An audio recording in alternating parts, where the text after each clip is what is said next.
खेळण्याचे होते वय, अंगणाची होती सय, सोवळ्या मनात माझ्या भरे नभाचा आशय.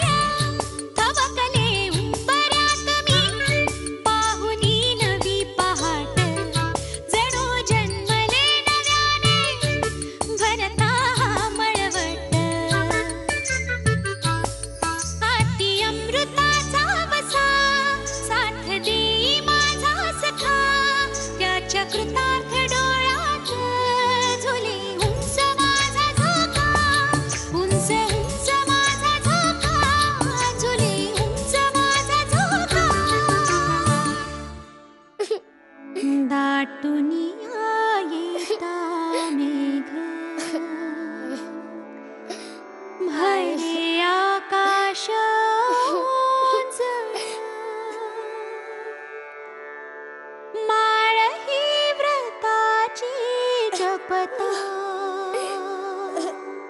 झाले घराचे देव.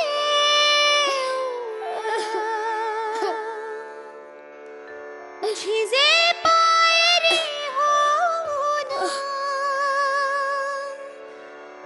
जन्म चंदना सारखा, त्याच्या कृतार्थ डोळ्यात झुले उंच माझा झोका, उंच उंच माझा झोका, झुले उंच माझा झोका. आई यमे, यमे का केलेस असे? आई, वहिनी ते लुगडे नेसतच नव्हती. एके ठिकाणी त्याला धस लागली होती ना, म्हणून. मी 2 दिवसापूर्वी तिला विचारले होते, तर तीच मला म्हणाली हे लुगडे तुला घे म्हणून मी घेतले. आणि आई,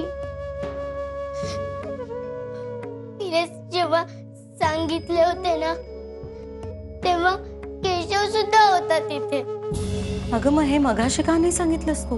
आई, मला असे वाटले मी जर सांगितले तर आणखीन भांडणे होतील घरात, आणि वहिनीनेही मलाच खोट्यात पाडले असते, आणि तुलाही बोल लावला असता.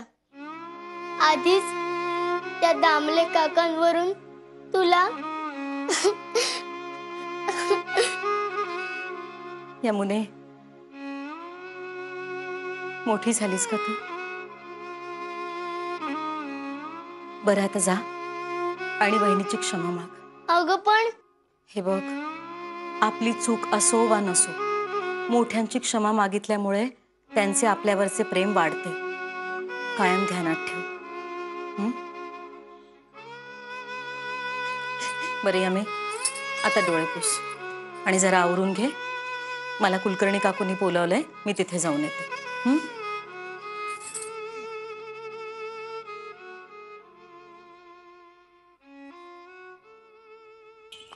आता थोड्याच अवधीत आपण घरी पोहोचू. तुमच्या शंकेचे निराकरण मी केले अण्णासाहेब. आता माझ्या म्हणण्याचाही मान तुम्ही राखायलाच हवा. कोणते म्हणणे? हे पहा अण्णासाहेब, मी तुमच्या घरी काय हेतूने आलो आहे हे तुमच्या घरातल्या कुणालाही कळता कामा नये. माझी ओळख काय करून द्यायची हे तुम्ही ठरवा. मला तुमच्याकडील संस्कार, मुलीची स्वाभाविक वागणूक आणि या घरातील वातावरण पाहायचे आहे. माझी ओळख आणि हेतू कळला तर सगळ्यांचेच वागणे बदलेल, आणि मला ते नकोय. आले ना लक्षात? हो हो, आले ना. तुम्ही म्हणता तसेच होईल.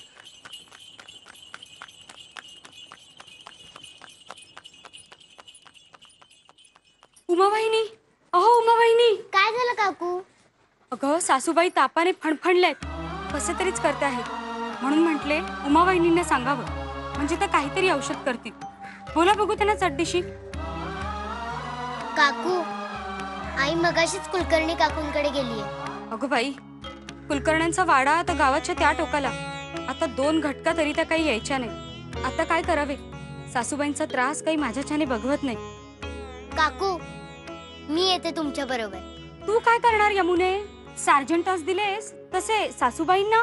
काकू, प्रयत्न तर करते. तुम्ही व्हा पुढे, मी आले. बरं, ये लवकर.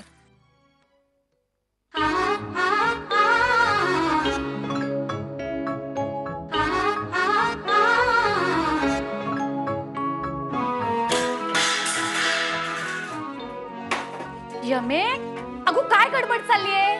कुठे निघालीस की काय? 3 सांजेची वेळ होत आलीये. आत्या, मी आले. अगो आई, माझं कुठे निघालीयस यमे? अगं यमे, अशा अवेळी कुठे चाललीयस यमे? थांब यमे.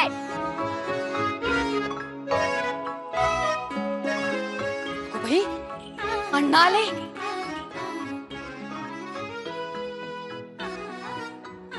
चला चला आत चला.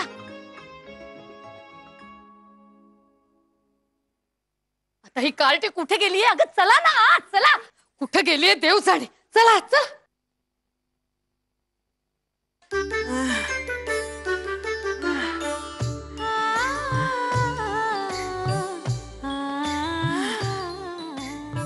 काकू, जरा पाणी आणाल?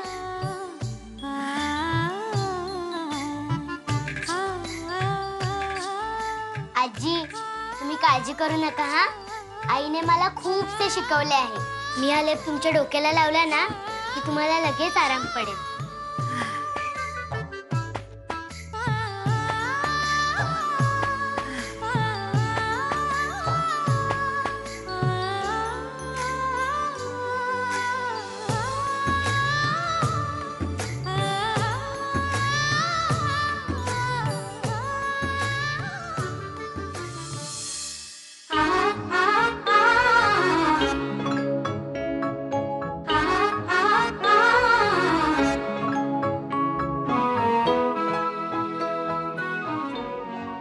अर्ध्या पाऊण घटकेत लेप वाळेल व त्याची ओढ जाणवायला लागेल. मग तुम्हाच बरे वाटेल. शिकलीस पोरी आईच्या हाताखाली. गुणाची आहेस. तुझा हात फिरला आणि अर्धे बरे वाटले बघ मला. हो, ज्या घरात पडशील ते घर सुखी करशील पोरी.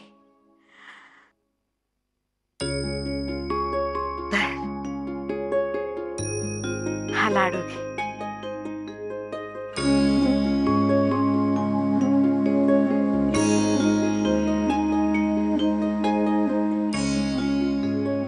आजी, मी हा लाडू नाही घेऊ शकत, कारण आईने मला मंत्र दिलाय औषध शिकवताना की औषध दिल्यावर त्या मोबदल्यात रुग्णाकडून किंवा मोठ्या वडीलधाऱ्या माणसाकडून काहीही घ्यावयाचे नाही, फक्त त्यांचा आशीर्वाद घ्यावयाचा.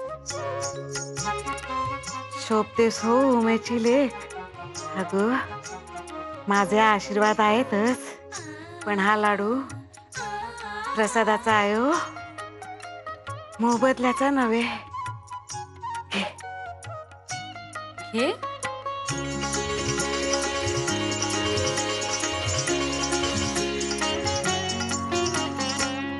सत्यवचनी म्हणून बोलबाला आहे ना माझा. मग ऐक, माझे आशीर्वाद आहेत हो. मोठं नाव कमावशील, खूप मोठी होशील. सासरचं आणि माहेरचं दोन्ही घराण्याचं नाव मोठं करशील गो यमुने.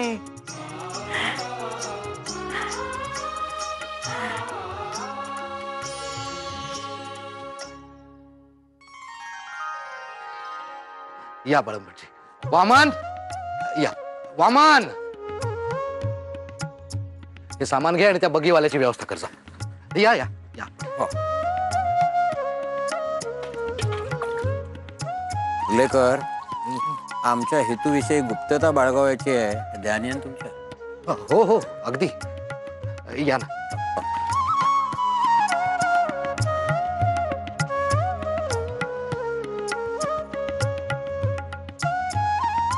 या हा या या. अहो अहो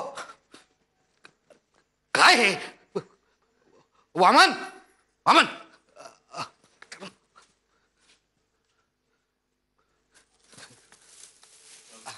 अरे वामन कडून वर्दी मिळाली की बग्गीतून तुझ्या बरोबर कोणी पाहुणे आलेत. हो हे बाळम भटजी आमचे जुने स्नेही. या ना या.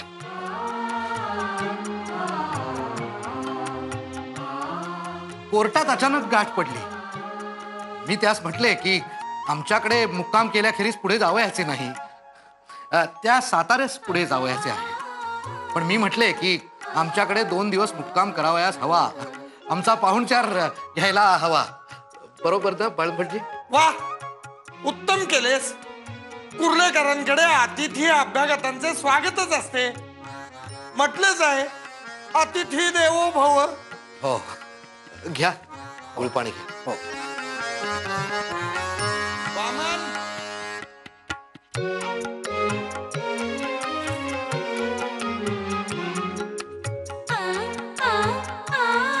बाळम भटजी हे आमचे थोरले बंधू. ते आमच्या धनी आलेच. ते कसे काय? म्हणजे आश्चर्यच आहे म्हणायचे. अहो आम्ही फक्त वयाने थोरले, बाकी सारी मुक्त्यारी आमच्या कनिष्ठ बंधूंकडेच आहे. चालायचेच. हो हो योजलेली सगळी कामं पूर्ण झाली ना अण्णा? होय. या बर का बाळम भटजी, हे आमचे पुतणे गोपाळराव, अण्णांचे थोरले चिरंजीव. आयुष्मान भव. आणि हे आमचे स्नेही बाळम भटजी. गोपाळराव आपण काय करता? हा आमची वतनदारीची बरीच कामे असतात. शिवाय पिढीजात घोड्यांच्या पागा आहेत. आता जनावरं तशी फारशी उरली नाहीत, परंतु जे घोडे आहेत त्यांची देखभाल करावी लागते. ती सर्व कामे गोपाळराव करतात. वा वा जिकरीचं काम आहे. होय. घोडा धावावयास मोठे तगडे आणि मजबूत जनावर, पण देखभालीस फार नाजूक. शिवाय घोड्यास बैलाप्रमाणे एका जागी उभे करून ठेवता येत नाही. त्यास भक्कम रपेट हवी. अगदी बरोबर. बिरबलाची गोष्ट प्रसिद्धच आहे. भाकरी का करपली आणि घोडा का आणला. न फिरवल्याने.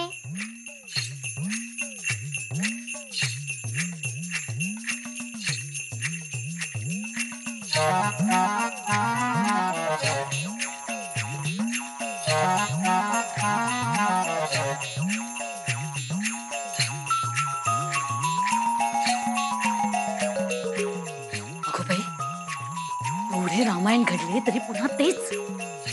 अशा अवेळी ही कार्टे पुन्हा बाहेरून घरात येतील.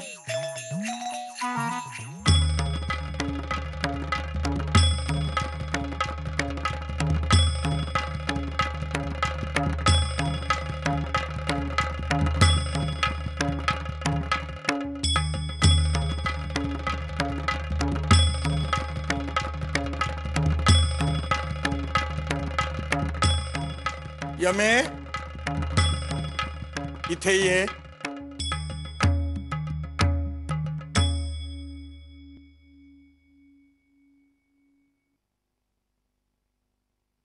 ही आमची यमुना, अण्णाचं शेंडेफळ. छान छान. हो का? मुली नाव काय तुझे?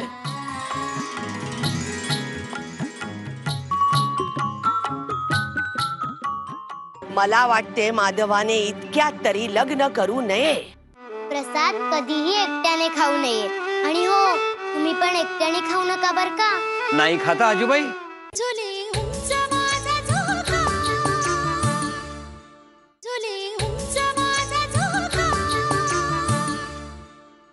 मुली नाव काय तुझे?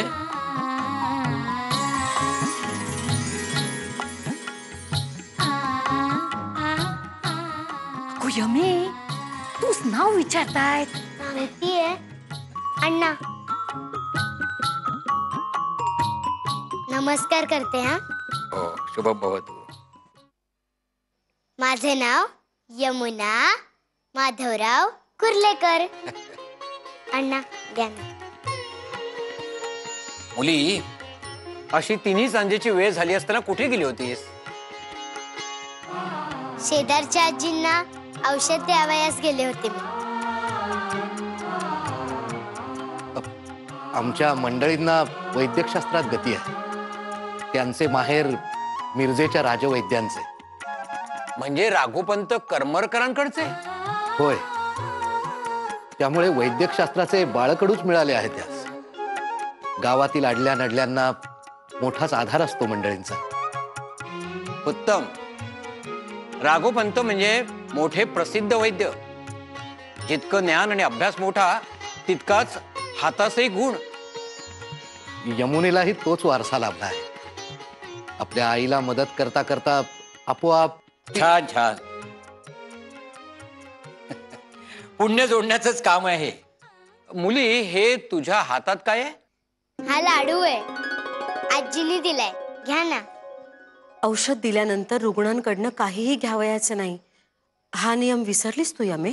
नाही गाई, पण आजी म्हणल्या हा प्रसादाचा लाडू देतीये, घे, म्हणून मी घेतला. अगं मग प्रसाद खाऊन टाकायचास. माझ्या हातात कशाला दिलास? माझी आई म्हणते प्रसाद कधीही एकट्याने खाऊ नये आणि घरातल्या साऱ्यांना द्यावा आणि मग आपण खावा आणि घरच्यांच्या यादी पाहुण्यांना द्यावा, म्हणून मी तुम्हास दिला. आणि हो, तुम्ही पण एकट्याने खाऊ नका बर का. नाही खाता आजूबाई, सगळ्यांना वाटतो. बाळंभटजी, फराळाचं सांगतो, तोवर आपण स्नानसंध्येचं ओरकून घ्या. गोपाळ,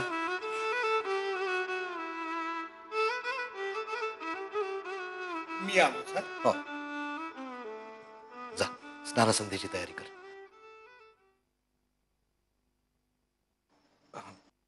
कुर्लेकर, प्रसाद घ्या. अगदी कापसासारखी आहे ओ गत माझी. जसे वळवले जाईल तसे वळायचे. स्वतःला म्हणून ना आकारच नाही मुळी. हो का? नाहीतर काय. असं का म्हणता हो ताई? तुम्ही तर थोरल्या. थोरल्या? अगं थोरली म्हणून या घरात थोडासा तरी मान आहे का मला? तुम्हाला सांगते, काडीचाही मान नाही हो या घरात मला. काय सांगताय काय? खरं तेच सांगते. काय खरे सांगतेस गो? ऐकू दे मला तरी. कुठे काय, नेहमीचेच आपले. हो का? का संशय वाटतो की काय तुम्हास? छे, संशय कसला? खात्री आहे माझी. नेहमीचे म्हणजे नेहमीच्या कागाळ्या सुरू असणार. मला कोणी विचारत नाही, मला कोणी मान देत नाही. अगो, असा मागून मिळत नाही मान. आपले वागणे असावे लागते तसे. बोला, तुम्ही मलाच बोला. पण मी काय म्हणते, इतकी अवघडलेली अवस्था असताना इकडे तिकडे फिरायचेच कशाला? असे इकडे तिकडे फिरल्याशिवाय तुझ्या कुटाळक्या कशा कळतील गे? हे बघा, तुम्हाला मी. अगं आई, ताई कळले का तुम्हास? आता काय झाले?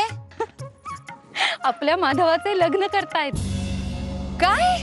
हो, बायण भटजी दादासाठी मुलगी पाहावयास गेले आहेत एके ठिकाणी. काय सांगताय काय? बरे झाले. माधवाच्या मलूल चेहऱ्याकडे बघवत नव्हते हो. बरे झाले, भाऊजींनीच मनावर घेतले नाही का?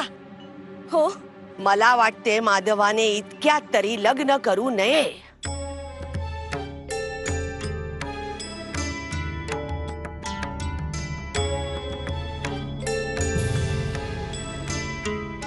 तुम्ही यमी सांभाळ समज द्या.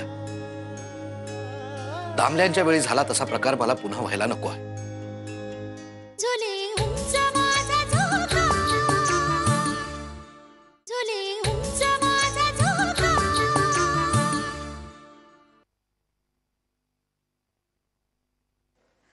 बाई बाई बाई बाई, कहर झाला हो, कहर झाला, अगदी कहर झाला. गोपाळ, पाहुण्यांच्या स्नानसंध्येचं पाहतोस ना? वहिनी काय हो तुमची यमुना? वाटले आज अण्णांचा माल मिळतोय तीस. कोण म्हणे ते पाहुणे? बाळन भटजी उच्चभ्रू दिसतात हो.